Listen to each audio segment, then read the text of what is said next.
Good morning everyone. Welcome to Exam Orbit Classes. आज है 11 जुलाई और आज के इस सेशन में 11 जुलाई से बनने वाले सभी महत्वपूर्ण क्वेश्चंस को डिस्कस करेंगे। तो सबसे पहले नज़र डालते हैं आज की महत्वपूर्ण सुर्खियों पर। भारत के अब तक के इतिहास में पहली बार पड़ोसी देश यानी कि नेपाल ने किया भारत को सीमेंट का निर्यात। राष्ट्रीय खेल महाकुंभ की मेजबानी पहली बार करेगा गुजरात। यूक्रेन के राष्ट्रपति जेलेंस्की ने जर्मनी, भारत, चेक गणराज्य, नॉर्वे और हंगरी से अपने राजदूतों को हटाने की घोषणा। फॉर्मूला ई रेस की मेजबानी पहली बार करेगा हैदराबाद। श्रीलंका में जन विद्रोह, प्रधानमंत्री के बाद राष्ट्रपति भी देंगे इस्तीफा। आईआईएससी के शोधकर्ताओं ने हाल ही में आर्यभट्ट फर्स्ट नामक एनालॉग चिपसेट का एक प्रोटोटाइप किया विकसित। 13 एक्सप्रेसवे वाला देश का पहला राज्य बना यूपी, सीएम योगी ने रखी आधारशिला। 2022 का वैश्विक जैव विविधता सम्मेलन बॉन, जर्मनी में किया गया आयोजित। टीबी उन्मूलन के लिए पंचायती राज मंत्रालय और स्वास्थ्य एवं परिवार कल्याण मंत्रालय के केंद्रीय टीबी प्रभाग के बीच समझौते पर हुए हस्ताक्षर। प्रधानमंत्री नरेंद्र मोदी जी ने वाराणसी में किया अक्षय पात्र का शुभारंभ। अब डिस्कस कर लेते हैं फ्रेंड्स डिटेल से। फर्स्ट क्वेश्चन देखेंगे, राष्ट्रीय खेलों की मेजबानी पहली बार कौन करेगा? तो फ्रेंड, जो राष्ट्रीय खेलों की मेजबानी करने वाला है ना, वो करने वाला है गुजरात। आइए डिस्कस कर लेते हैं इसी से रिलेटेड। गुजरात में 36वें राष्ट्रीय खेल महोत्सव की घोषणा की गई है। यानी कि फ्रेंड, जो 36वें राष्ट्रीय खेलों का आयोजन होने वाला है ना, वो गुजरात में होने वाला है। और गुजरात पहली बार इस तरह के राष्ट्रीय स्तर के खेल उत्सवों की मेजबानी करने जा रहा है, जिसमें देश भर से 25 से ज़्यादा एथलीट हिस्सा लेंगे। इसका आयोजन 27 सितंबर से 10 अक्टूबर तक होगा। आयोजन कहाँ पर होगा फ्रेंड्स? तो अहमदाबाद, सूरत, भावनगर, राजकोट, बड़ौदा समेत गुजरात के 6 शहरों में इसका आयोजन किया जाएगा। अब डिस्कस कर लेते हैं फ्रेंड्स अन्य ऑप्शंस के बारे में। पुरुष हॉकी विश्व कप 2023 में कहाँ होने वाला है फ्रेंड्स? तो याद रखेंगे, उड़ीसा में होने वाला है। ठीक है। अगर आपसे पूछा जाए कि 2022 और 23 में खेलो इंडिया यूथ गेम्स की मेजबानी कौन करेगा? तो फ्रेंड्स, खेलो इंडिया यूथ गेम्स की मेजबानी की जाएगी मध्य प्रदेश के द्वारा। यानी कि मध्य प्रदेश के भोपाल में 2022-23 खेलो इंडिया यूथ गेम्स आयोजित किए जाएंगे। अगर आपसे पूछ लिया जाए कि 2021 में खेलो इंडिया यूथ गेम्स की मेजबानी किसके द्वारा की गई थी? हरियाणा के द्वारा। और फ्रेंड्स, इसमें जो पहले स्थान पर रहा था वो कौन रहा था? तो विजेता के रूप में पहले स्थान पर रहा था हरियाणा, जबकि दूसरे स्थान पर रहा था महाराष्ट्र। चलिए आगे डिस्कस कर लेते हैं। राष्ट्रीय खेलों का इससे पहले जो संस्करण हुआ था ना फ्रेंड्स, 2015 में, वो केरल में आयोजित किया गया था। अब इसके बाद 7 सालों के अंतराल के बाद गुजरात इसकी पहली बार मेजबानी करेगा। ठीक है। गुजरात में खेल महाकुंभ का उद्घाटन हाल ही में किसने किया था? प्रधानमंत्री नरेंद्र मोदी जी के द्वारा किया गया था। अब आप लोग मुझे बताइए, गुजरात में जो मोटेरा स्टेडियम है ना, उसका नाम बदलकर क्या कर दिया गया है? ठीक है। राष्ट्रीय वायु खेल नीति 2022 ये किसने लॉन्च की है? तो इसे लॉन्च किया गया है नागरिक उड्डयन मंत्रालय के द्वारा। अन्य जानकारियों में डिस्कस कर लेते हैं। फर्स्ट पॉइंट, खेलो इंडिया यूथ गेम्स 2021 का आयोजन कहाँ पर हुआ था? हरियाणा में हुआ था और हरियाणा ही इसमें विजेता रहा था। यानी कि पहले स्थान पर रहा था हरियाणा और सेकंड स्थान पर रहा था महाराष्ट्र। ठीक है। टारगेट ओलंपिक पोडियम योजना, इसकी शुरुआत कब हुई थी फ्रेंड्स? तो इस योजना की शुरुआत हुई थी 2014 में। खेलो इंडिया यूथ गेम्स 2021 का शुभंकर क्या था? तो जया, जिसका मतलब है काला हिरण, और विजय इसका मतलब था बाघ, जैसा कि आप सभी इस पिक में देख सकते हैं। आगे डिस्कस करेंगे मोस्ट इंपोर्टेंट पॉइंट परीक्षा की दृष्टि से। राष्ट्रमंडल खेल 2022 ये कहाँ पर होने वाले हैं? बर्मिंघम में। कॉमनवेल्थ गेम्स 2026 की मेजबानी कौन करेगा? फ्रेंड्स, आगामी परीक्षा के पॉइंट ऑफ व्यू से ये क्वेश्चन बहुत इंपॉर्टेंट है, याद रखेंगे। कॉमनवेल्थ गेम्स 2026 की मेजबानी करेगा ऑस्ट्रेलिया। 2023 में पुरुष हॉकी विश्व कप मेजबानी कौन करने वाला है? उड़ीसा करने वाला है। ठीक है फ्रेंड्स, अगर आप लोग पहली बार चैनल पर विजिट कर रहे हैं तो चैनल को सब्सक्राइब कर लीजिएगा और साथ ही बेल आइकन दबाना बिल्कुल ना भूलें, जिससे आप लोगों को क्लास का नोटिफिकेशन सबसे पहले मिल जाएगा। अगर आप लोगों को क्लास अच्छी लग रही है तो क्लास को लाइक ज़रूर कर दीजिएगा और शेयर कीजिएगा। नेक्स्ट क्वेश्चन डिस्कस करेंगे। किस देश के प्रधानमंत्री रानिल विक्रमसिंघे ने अपने पद से इस्तीफा दे दिया है? तो फ्रेंड, जैसा कि अभी आप सभी को ज्ञात होगा कि कुछ ही समय पहले ये श्रीलंका के प्रधानमंत्री बने थे रानिल विक्रमसिंघे, और इन्होंने हाल ही में इस्तीफा दे दिया है।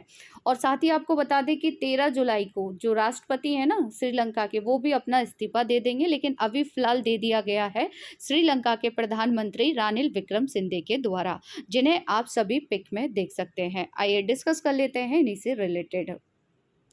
तो फ्रेंड, जैसा कि आप सभी को पता है कि श्रीलंका कुछ समय से आर्थिक संकट का सामना कर रहा है।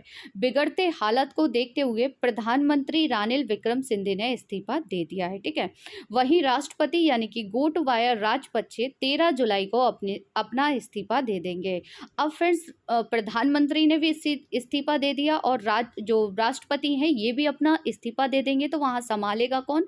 तो स्पीकर अधिकतम 30 दिनों के लिए राष्ट्रपति का काम संभालेंगे। ठीक है, आगे डिस्कस कर लेते हैं। यहाँ पर आप एक पिक में देख सकते हैं कि श्रीलंका में राष्ट्रपति भवन में प्रदर्शनकारियों का कब्जा हुआ। इसके बाद क्या हुआ, यहाँ से इन्होंने अपना जो भवन था वो छोड़ दिया, जो राष्ट्रपति हैं। और साथ ही आपको बताते जो पीएम है ना, इनके जो भवन है, इनका जो हाउस है, उसमें प्रदर्शनकारियों ने आग लगा दी थी। ठीक है, जैसा कि आप सभी देख पा रहे होंगे इस पिक में, प्रदर्शनकारी क्या कर रहे हैं, जो इनका भवन है इसके अंदर जो स्विमिंग पूल बना हुआ है इसमें नहा रहे हैं। ठीक है, चलिए आगे डिस्कस कर लेते हैं श्रीलंका के बारे में।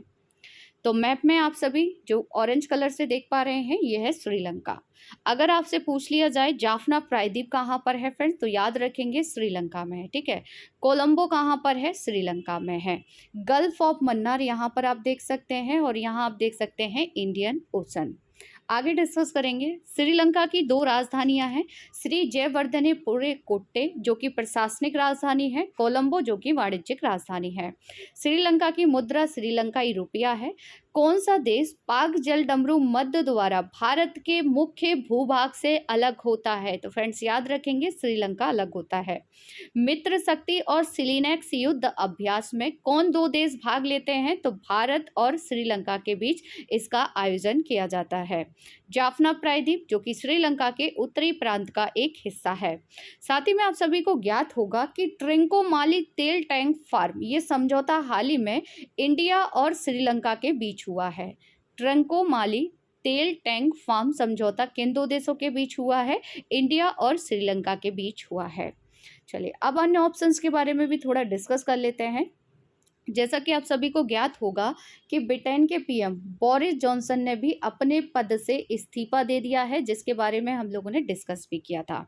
जापान से रिलेट कर सकते हैं। जापान के जो पूर्व प्रधानमंत्री थे ना, शिंजो आबे, उनका हाल ही में निधन हो गया है। और जापान के जो वर्तमान में पीएम है वो कौन है? फूमियो किशिदा है। ठीक है, इजराइल के हाल ही में नए पीएम कौन बने हैं फ्रेंड्स? तो एल लेपिड बने हैं। कौन बने हैं? नेफ्ताली बेनेट के बाद बने हैं एल लेपिड। ठीक है, तो इतनी जानकारी आप सभी को याद रखनी है। नेक्स्ट क्वेश्चन देखेंगे। किस देश ने पहली बार भारत को सीमेंट का निर्यात किया है? फ्रेंड्स, आगामी परीक्षा के पॉइंट ऑफ व्यू से ये क्वेश्चन बहुत इंपॉर्टेंट है, याद रखेंगे। तो पहली बार जो सीमेंट का निर्यात किया गया है ना इंडिया को, वो किया गया है नेपाल के द्वारा। अब ये कहाँ से हुआ है, आइए ये जान लेते हैं। सीमेंट की 3000 बोरियों की पहली खेप उत्तर प्रदेश की सीमा से लगे एक चेक पोस्ट के जरिए भारत में आ चुकी हैं। नेपाल के नवलपरासी जिले में पल्पा सीमेंट इंडस्ट्री ने इतिहास में पहली बार सुनोली सीमा से सीमेंट की पहली खेप को भारत भेजा है। ठीक है, याद रखना है कि पहली बार निर्यात किया गया है नेपाल के द्वारा, भारत को किसका किया गया है? सीमेंट का किया गया है। अब डिस्कस कर लेते हैं नेपाल के बारे में बेसिक इन्फॉर्मेशन। नेपाल के जो पीएम है वर्तमान में शेर बहादुर देउवा है। नेपाल की लोकेशन आप सभी देख पा रहे होंगे, ये है नेपाल। नेपाल की कैपिटल क्या है फ्रेंड्स, तो काठमांडू है। अगर आपसे पूछ लिया जाए कि सार्क का हेडक्वार्टर कहाँ पर है, तो याद रखेंगे काठमांडू में है। काठमांडू किसकी कैपिटल है, नेपाल की है। माउंट एवरेस्ट को नेपाल में किस नाम से जानते हैं, सागर माथा के नाम से जानते हैं। ये कई बार एग्जाम में पूछा गया है कि माउंट एवरेस्ट को नेपाल में किस नाम से जानते हैं, सागर माथा के नाम से जानते हैं। ठीक है, चलिए आगे डिस्कस करेंगे। नेक्स्ट क्वेश्चन है, हाल ही में कहाँ के शोधकर्ताओं ने आर्यभट्ट फर्स्ट नामक एनालॉग चिपसेट का प्रोटोटाइप विकसित किया है। तो फ्रेंड जो आर्यभट्ट फर्स्ट इसका नाम रखा गया है और ये एनालॉग चिपसेट का एक प्रोटोटाइप है जो कि विकसित किया गया है भारतीय विज्ञान संस्थान के द्वारा, और ये कहाँ पर है, तो बेंगलोर में है। आइए डिस्कस कर लेते हैं इसी के बारे में। यह अगली पीढ़ी के एनालॉग कंप्यूटिंग चिपसेट विकसित करने के लिए एक डिज़ाइन ढांचा तैयार करेगा, और यह चिपसेट तेजी से काम कर सकता है और यह विभिन्न इलेक्ट्रॉनिक गैजेट्स में उपयोग किए जाने वाले डिजिटल प्रोसेसर की तुलना में कम बिजली का उपयोग करेगा। नाम याद रखेंगे, आर्यभट्ट इसका नाम है, आर्यभट्ट फर्स्ट। ठीक है, आगे डिस्कस कर लेते हैं latest current affair quick revision.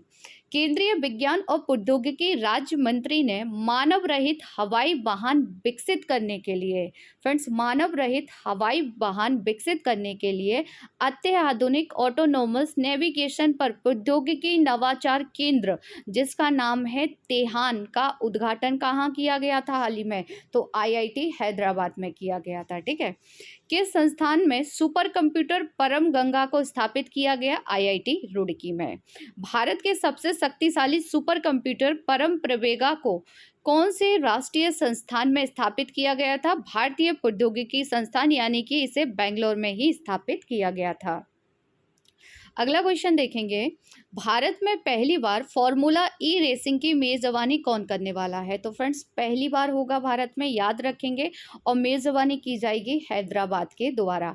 Hyderabad किस नदी के किनारे है फ्रेंड्स, तो मूसी नदी के किनारे है, और ऑपरेशन पोलो के तहत हैदराबाद को भारतीय संघ में शामिल किया गया था। हैदराबाद किसकी कैपिटल है, तेलंगाना की कैपिटल है, याद रखेंगे। चलिए आइए डिस्कस कर लेते हैं आगे। तो फ्रेंड जो इसका आयोजन है ना, फॉर्मूला ई रेस का आयोजन, ये हैदराबाद में कब किया जाएगा, 11 फरवरी 2023 में किया जाएगा, और ये पहली बार भारत में होगा। ठीक है, भारत के अलावा ब्राज़ील भी 25 मार्च को पहली बार फॉर्मूला ई रेस की मेजबानी करेगा। 25 मार्च 2023 में ब्राज़ील करेगा पहली बार ही। ठीक है, फॉर्मूला ई इलेक्ट्रिक वाहन क्षेत्र में शीर्ष मोटर स्पोर्ट्स है। ठीक है, मोटर स्पोर्ट्स की जो संचालन संस्था है ना, उसका नाम है फिया। आप तो याद रखिएगा कि फॉर्मूला ई रेस की मेजबानी पहली बार कौन करने वाला है, हैदराबाद करने वाला है। आयोजन कब किया जाएगा, तो 2023 में किया जाने वाला है। ठीक है, आगे डिस्कस कर लेते हैं अन्य जानकारी। इनका नाम आपने सुना होगा, जेहान दारूवाला, ये अक्सर न्यूज़ में रहते हैं। भारत के फॉर्मूला 2 रेसर हैं ये, जिन्हें आप सभी पिक में देख सकते हैं, जेहान दारूवाला। आगे डिस्कस करेंगे। आप सभी को ज्ञात होगा कि चलो चंबा अभियान ये कहाँ शुरू किया गया था, तो जो चलो चंबा अभियान है ना, ये एक रेस थी, मोटर साइकिल रेस थी, जो गाड़ी वगैरह रेस होती है ना, उस प्रकार की रेस थी, और इसका जो आयोजन किया गया था वो हिमाचल प्रदेश में किया गया था। कहाँ किया गया था फ्रेंड्स, हिमाचल प्रदेश में। अगला क्वेश्चन देखेंगे, 13 एक्सप्रेस वाला देश का पहला राज्य कौन सा बना है। बहुत महत्वपूर्ण क्वेश्चन है। उत्तर प्रदेश में जो भी आगामी परीक्षाएं होने वाली हैं उसके पॉइंट ऑफ व्यू से बहुत इंपॉर्टेंट है। ठीक है, तो 13 एक्सप्रेसवे वाला देश का पहला जो राज्य बन गया है ना, वो बन गया है उत्तर प्रदेश। यानी कि उत्तर प्रदेश देश का इस समय एकमात्र ऐसा राज्य होगा यहाँ 13 एक्सप्रेसवे होंगे। आइए डिस्कस कर लेते हैं इसी के बारे में। तो 3200 किलोमीटर के कुल 13 एक्सप्रेसवे में 7 पर काम चल रहा है, जबकि 6 एक्सप्रेसवे संचालित हैं। 296 किलोमीटर लंबे बुंदेलखंड एक्सप्रेसवे को 16 जुलाई को प्रधानमंत्री नरेंद्र मोदी लोकार्पण करेंगे इसका, और इसके माध्यम से बुंदेलखंड दिल्ली से सीधे जुड़ेगा। ठीक है, अब डिस्कस कर लेते हैं अन्य ऑप्शंस के बारे में। जैसे कि केरल के बारे में आप सभी को ज्ञात होगा कि पहली हाई कोर्ट जो कागज रहित बन गई है वो कहाँ की बन गई है? केरल की बन गई है। दुनिया का सबसे बड़ा जो ओपीडी टावर है ना वो कहाँ बनाया गया है? जयपुर राजस्थान में। ठीक है, चलिए आगे देखेंगे। Latest current affair quick revision करेंगे। बैंकिंग सेक्टर में डिजिटल क्रांति लाने के लिए भारत का पहला किया वर्स नामक बैंकिंग मेटावर्स को किस थिंक टैंक कंपनी ने लॉन्च किया है? तो इसे किया.ai ने लॉन्च किया है। World book of records London ने भारत के किस राज्य को दुनिया के पहले जैविक और अपराध मुक्त राज्य के रूप में मान्यता दी है? तो सिक्किम को दी है। जैसा कि आप सभी को ज्ञात होगा, भारत का ऐसा पहला राज्य कौन सा है जो 100% जैविक कृषि वाला राज्य बना है? वो है सिक्किम। ठीक है, किस झील में मछली पकड़ने वाली बिल्लियों के लिए दुनिया का पहला गणना अनुमान लगाया गया है? चिल्का झील में लगाया गया है, जो कि फ्रेंड्स कहाँ पर है? उड़ीसा में है। नेक्स्ट क्वेश्चन देखेंगे। किस राज्य के राष्ट्रपति जेलेंस्की ने जर्मनी, भारत, चेक गणराज्य, नॉर्वे और हंगरी से अपने राजदूतों को हटाने की घोषणा की है? तो ये कहाँ के जेलेंस्की कहाँ के प्रेसिडेंट हैं? तो ये हैं यूक्रेन के, जिन्हें आप सभी पिक में देख सकते हैं। ठीक है, आइए डिस्कस कर लेते हैं इसी से रिलेटेड। यूक्रेन ने यह कदम क्यों उठाया है, इसे लेकर कोई कारण नहीं बताया गया है। ठीक है, यूक्रेन की जो राजधानी है वो कीव है और यूक्रेन की मुद्रा है यूक्रेनी रिवन्या। अब देख लेते हैं मैप में यूक्रेन की लोकेशन कहाँ है। तो फ्रेंड्स, आप सभी को जैसा कि पता होगा कि इस समय रशिया और यूक्रेन के बीच क्या चल रहा है? युद्ध चल रहा है। ठीक है, तो यूक्रेन की लोकेशन बहुत महत्वपूर्ण है क्योंकि इस समय यूक्रेन चर्चा में बना हुआ है। साथ ही यूक्रेन के बारे में एक पॉइंट याद रखेंगे। पहला तो आप पॉइंट याद रखेंगे कि यूक्रेन की कैपिटल कीव है। ठीक है, सेकंड पॉइंट आप लोगों को याद रखना है कि ब्लैक सी यानी कि काला सागर से यूक्रेन की सीमा लगती है। याद रखेंगे, ब्लैक सी से यूक्रेन की सीमा लगती है। आपसे ये पूछा जा सकता है।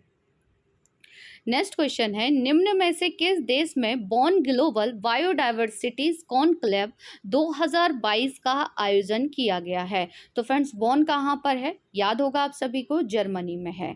और यहीं पर क्या किया गया है? ग्लोबल बायोडायवर्सिटी कॉन्क्लेव 2022 का आयोजन किया गया है। ठीक है, क्वाड की अगली बैठक कहाँ होने वाली है फ्रेंड्स? तो याद रखेंगे, ऑस्ट्रेलिया में होने वाली है। कहाँ होने वाली है? ऑस्ट्रेलिया में। 14वां ब्रिक्स सम्मेलन कहाँ पर हुआ? चाइना में हुआ और इसकी जो अध्यक्षता की गई थी वो चाइना के प्रेसिडेंट किसके द्वारा? शी जिनपिंग जी के द्वारा की गई थी। आगे डिस्कस कर लेते हैं। जलवायु परिवर्तन पर वैश्विक पहल के तहत life style for the environment नामक अभियान की शुरुआत किसने की थी? प्रधानमंत्री नरेंद्र मोदी जी ने। विश्व पर्यावरण दिवस पहली बार कब मनाया गया था? 1974 में। इस साल विश्व पर्यावरण दिवस 2022 की थीम क्या है फ्रेंड्स? तो याद रखेंगे, ओनली वन अर्थ है। मॉन्ट्रियल प्रोटोकॉल का मुख्य उद्देश्य क्या है? ओजोन परत का संरक्षण। मॉन्ट्रियल प्रोटोकॉल कब हुआ था फ्रेंड्स? तो ये 16 सितंबर 1987 को हुआ था। ठीक है, क्योटो प्रोटोकॉल क्या है? तो ये ग्लोबल वार्मिंग से रिलेटेड है। कॉप की पहली बैठक कहाँ हुई थी? तो कॉप की जो पहली बैठक हुई थी ना वो जर्मनी यानी कि बर्लिन में आयोजित की गई थी। कब हुई थी? 1995 में। बर्लिन किस नदी के किनारे है? तो याद रखेंगे, स्प्री नदी के किनारे है। नेक्स्ट क्वेश्चन है, भारत में टीबी को खत्म करने के उद्देश्य से केंद्रीय स्वास्थ्य मंत्रालय ने निम्नलिखित में से किसके साथ समझौता ज्ञापन पर हस्ताक्षर किए हैं? तो जैसा कि आप सभी को ज्ञात होगा कि भारत ने लक्ष्य रखा है टीबी हारेगा देश जीतेगा 2025। तो इसी को लेकर समझौता किया गया है पंचायती राज मंत्रालय के साथ। समझौता ज्ञापन 2025 तक भारत में टीबी को खत्म करने के प्रधानमंत्री के महत्वाकांक्षी लक्ष्य को प्राप्त करने के उद्देश्य से अंतर मंत्रालयीय सहयोग और रणनीतिक साझेदारी बनाएगा। नेक्स्ट क्वेश्चन है, किस शहर में प्रधानमंत्री नरेंद्र मोदी जी ने अक्षय पात्र फाउंडेशन की नई मध्य भोजन रसोई का उद्घाटन किया है? तो अक्षय पात्र की जो फाउंडेशन की जो नई मध्य भोजन रसोई है ना फ्रेंड्स, इसका जो उद्घाटन किया गया है वो किया गया है वाराणसी यानी कि उत्तर प्रदेश में।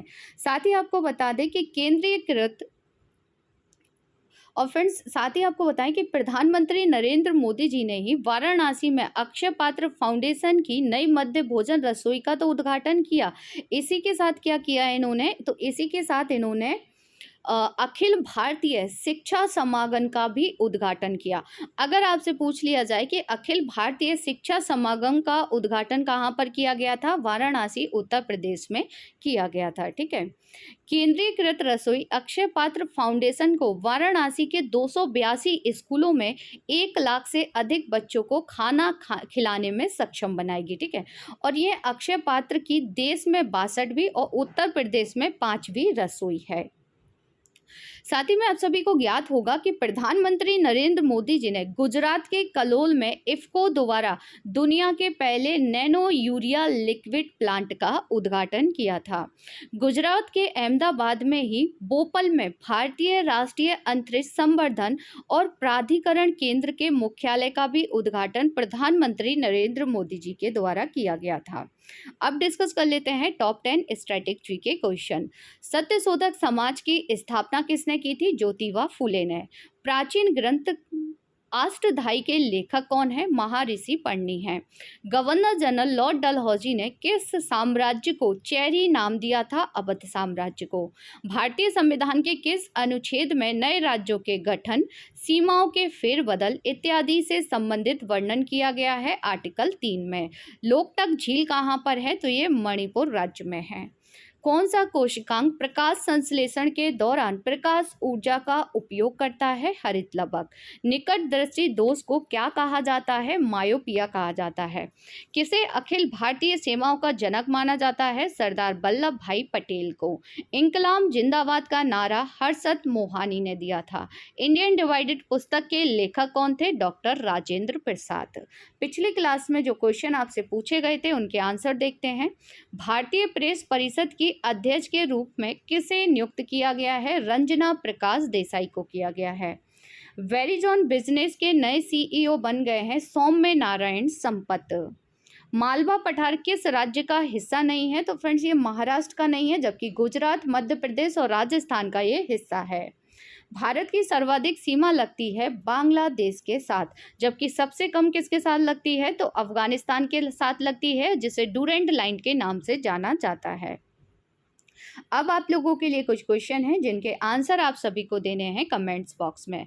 अंतर्राष्ट्रीय भारतीय फिल्म अकादमी पुरस्कार 2022 में सर्वश्रेष्ठ अभिनेता का पुरस्कार किसने जीता? नेक्स्ट क्वेश्चन है, खेलो इंडिया युवा गेम्स 2021-22 में पहला स्वर्ण पदक किसने जीता? नेक्स्ट क्वेश्चन है, भारतीय भूवैज्ञानिक सर्वेक्षण विभाग ने निम्न में से किस राज्य में भारत का सबसे बड़ा स्वर्ण भंडार का पता लगाया है? नेक्स्ट एंड लास्ट क्वेश्चन है, भारतीय वायुसेना हेरिटेज सेंटर कहाँ पर बनाया जाएगा? तो फ्रेंड्स इन सब के आंसर आप सभी को देने हैं कमेंट्स बॉक्स में। आज की क्लास आप लोगों को कैसी लगी कमेंट्स बॉक्स में ज़रूर बताइएगा। साथ ही क्लास को लाइक, शेयर एंड सब्सक्राइब करना ना भूलिएगा। मिलते हैं नेक्स्ट क्लास में, तब तक के लिए थैंक यू सो मच।